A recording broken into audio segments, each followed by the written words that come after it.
नमस्कार दोस्तों, आज मैं एक जनेऊ गीत सुनाऊंगी। तो दोस्त वीडियो को लाइक ज़रूर करें और अपने दोस्त के साथ शेयर करें ताकि वो भी इसका आनंद उठा सके। यदि मेरे चैनल पे नए हैं तो प्लीज़ चैनल को सब्सक्राइब कर लें।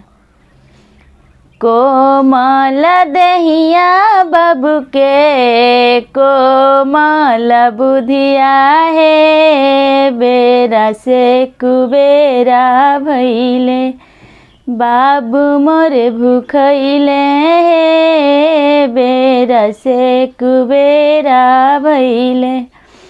कोमल दहिया बाबू के कोमल बुधिया है, बेरा से कुबेरा भइले बाबू मोरे भूखैले हे, बेरा से कुबेरा भइले।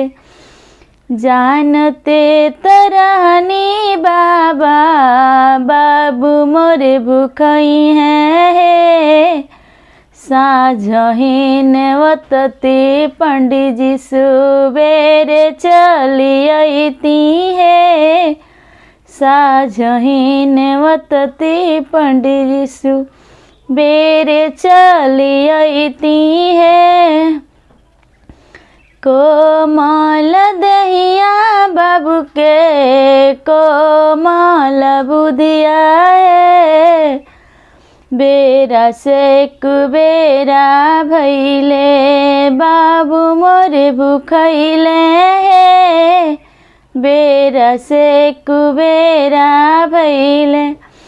जानते तरहनी पापा बाबू मोरे भूखई है, साझते वतती हजमुसु बेरे चली अते है, साझहीन वतती हजमुके।